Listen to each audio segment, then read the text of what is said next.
In this fifth video of the beginner's course for Amazon Sumerian, we're going to look at lighting. More specifically, we're going to look at the lighting component and also light types. So let's get started.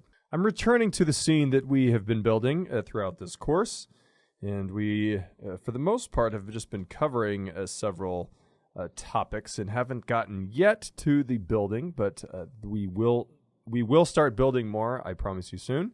We just want to cover some basics first. So first of all, let's look at lighting here. And if we look at the default lights that we have in our component, the component default lights up here in the entities panel, if I unfold that, I will expand the default lights. I have three different light types here. Or not three different light types, three different directional lights. Now, directional lights work as such that they mimic sunlight or moonlight or a light source that is infinitely far away or just really far away. So let's look at these different light types. Now I'm going to look at this light here and I'm going to move it up. All right.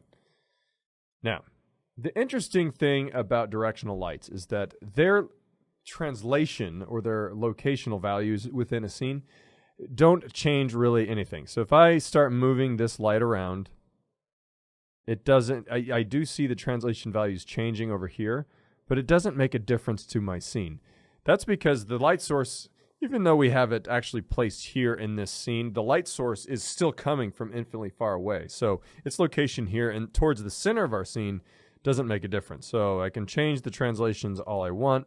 It won't make a difference. However, if I switch over to rotation and I start rotating the scene, it starts making a bit of a difference. Now, let's hide these other two lights here so we can see a little bit better.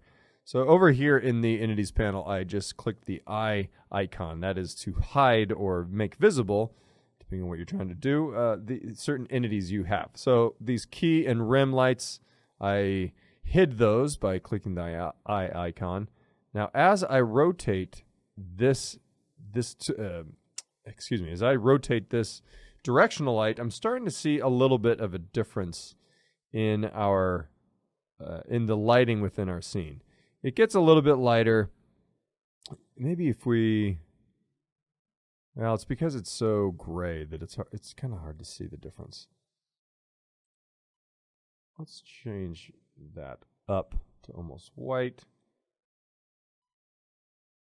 Good, and we'll move this. Oh, I'm trying to grab certain rings. There we go. Now we can kind of see it change a little bit more.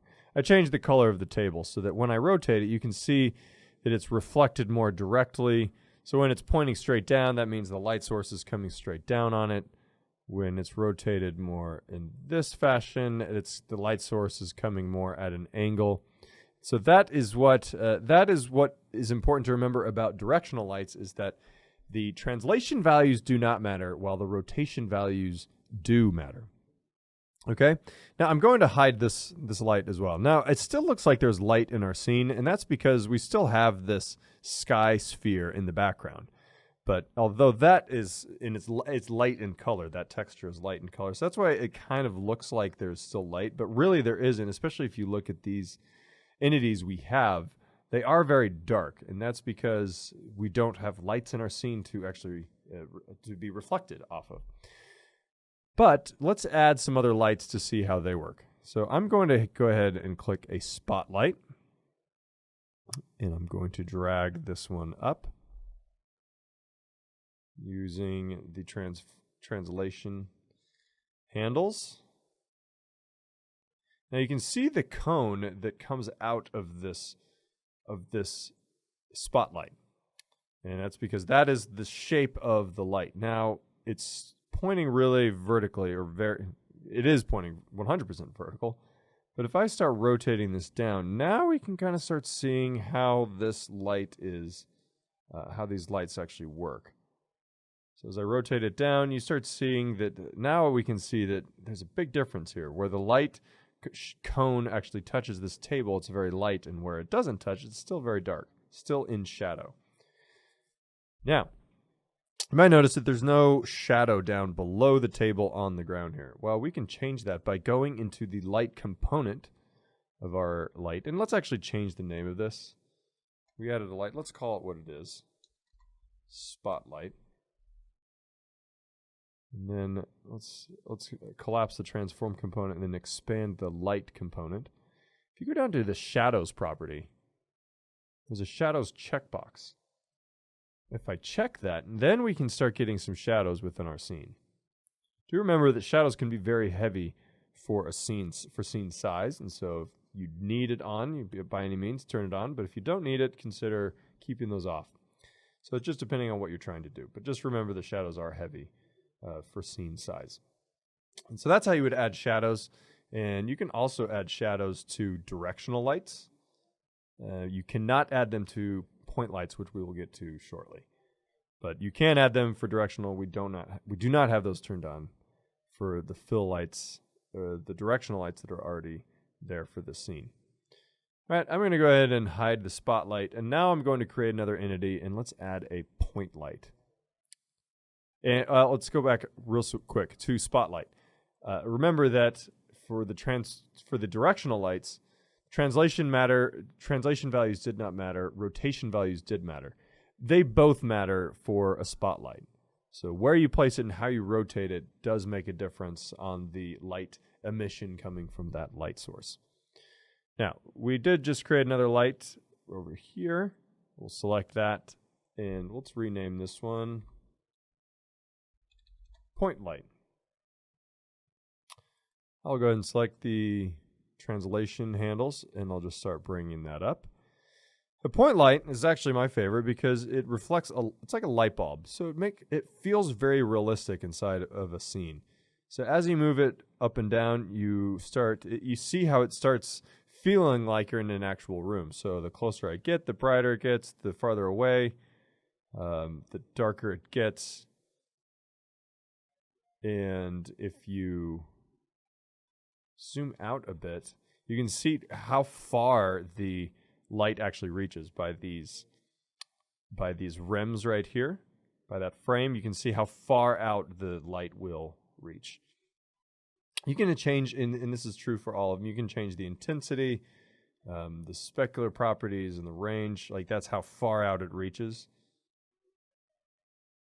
I don't actually want to change either of those. I'll just bring it back to the way it was. And then, there we go. I'm just hitting undo. All right, so let's zoom back in here.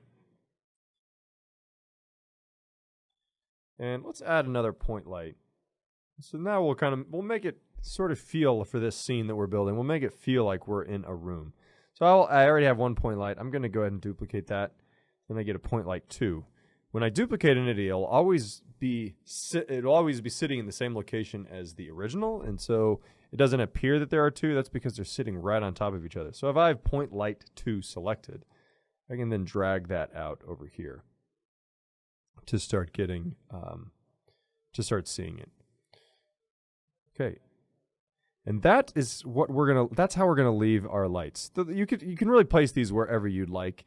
And to be honest, you can still turn on the directional lights. You can keep those on if you want. It's probably getting a little bit bright. You don't have to have the point lights. You can keep really any kind of light source you want. You can use the spotlight instead, so that's really up to you. But we just wanted to cover real quickly how lights work. Now remember, we use the template, the default lighting scene template, and so that will always come with these default lights. I'm actually going to turn these on and then just turn the default lights, the parent entity off. So then now we can just now we can see really what is being used in our scene, which is just these point light, and then point light 2. And that is the basics of lights. Remember that for each light source, you can go over here into the inspector panel and change some property values. You can actually even change the type to either be a point, directional, or spot. So even though I added a point light, I can go into that point light and change it to a directional or a spot or anything I want. But I will leave it at that for now. In the next video, we're going to look at how to import external assets and also how to resize those assets. So I hope you join us for the next video. Thanks for joining us for this one. Thanks.